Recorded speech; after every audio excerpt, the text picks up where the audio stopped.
بسم اللہ الرحمن الرحیم۔ قصے کارنر کے سامعین السلام علیکم۔ ہندوستان کی ریاست کاندیلا میں ایک مرتبہ زمین کے ایک پلاٹ پر جھگڑا چل رہا تھا۔ مسلمان کہتا تھا کہ یہ پلاٹ میرا ہے، جبکہ ہندو کا دعویٰ تھا کہ یہ پلاٹ میرا ہے۔ اس زمانہ میں ہندوستان پر انگریزوں کی حکومت تھی، چنانچہ یہ مقدمہ انگریز کی عدالت میں پہنچ گیا۔ جب مقدمہ آگے بڑھا تو مسلمان نے اعلان کر دیا کہ اگر یہ پلاٹ مجھے ملا تو میں اس میں مسجد بناؤں گا۔ ہندو نے جب یہ سنا تو اس نے بھی ضد میں آ کر کہہ دیا کہ یہ پلاٹ اگر مجھے ملا تو میں اس پر مندر بناؤں گا۔ اب تک تو بات صرف اور صرف دو انسانوں کی انفرادی تھی، لیکن اس کے بعد یہ جھگڑا اجتماعی رنگ پکڑ گیا، حتیٰ کہ ادھر مسلمان جمع ہو گئے اور دوسری طرف سب ہندو اکٹھے ہو گئے، اور مقدمہ میں خوب جوش آ گیا۔ اب سارے شہر میں قتل و غارت اور فساد ہو سکتا تھا۔ انگریز جج بھی پریشان تھا کہ کسی طرح کوئی صلح صفائی کا پہلو نکل آئے۔ چنانچہ جج نے مقدمہ سننے کے بعد ایک تجویز پیش کی کہ کوئی ایسی صورت بتاؤ کہ آپ لوگ آپس میں بات چیت کے ذریعے مسئلے کا حل نکال لیں۔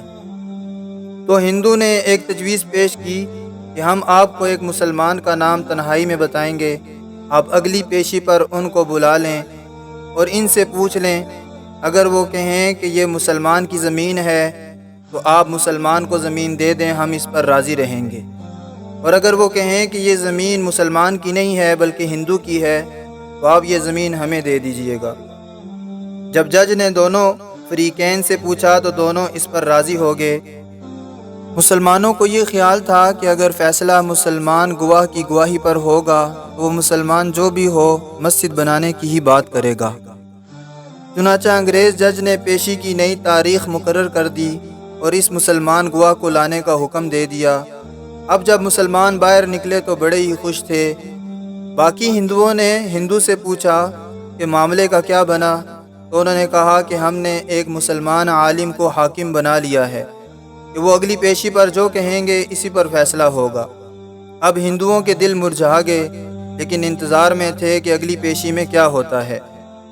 چنانچہ ہندوؤں نے مفتی الہی بخش کاندیلی رحمۃ اللہ علیہ کا نام بتایا تھا، جو کہ شاہ عبدالعزیز رحمۃ اللہ علیہ کے مشہور شاگردوں میں سے تھے، اور اللہ تعالیٰ نے ان کو سچا اور بے باک اور ناڈر بنایا تھا۔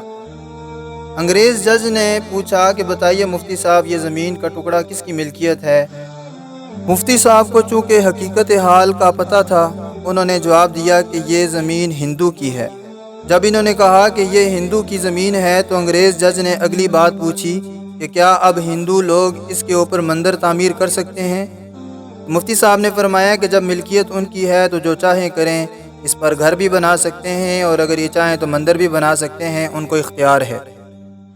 انگریز جج نے ہندو کے حق میں فیصلہ سنانے کے بعد لکھا کہ آج مسلمان ہار گئے اور اسلام جیت گیا۔ انگریز جج کے فیصلہ سنانے کے بعد اس مجلس میں موجود تمام ہندوؤں نے کہا کہ جج صاحب، آپ نے اپنا فیصلہ سنا دیا، اب ہمارا فیصلہ سنانا باقی ہے۔ ہم اسی مجلس میں کلمہ پڑھ کر مسلمان ہوتے ہیں اور اب اس زمین پر مندر کی بجائے مسجد بنے گی۔ تو میرے دوستو، اسلام ہمیں ہمیشہ حق کی ترغیب دیتا ہے۔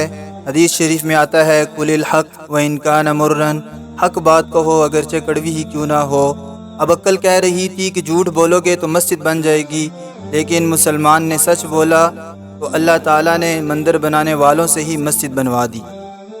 ایسے مزید قصوں کے لیے آپ سے درخواست ہے کہ ہمارے چینل قصے کارنر کو سبسکرائب کریں اور لائک اور شیئر بھی کریں، اور کمنٹ میں اپنی خوبصورت رائے کا اظہار ضرور فرمائیں۔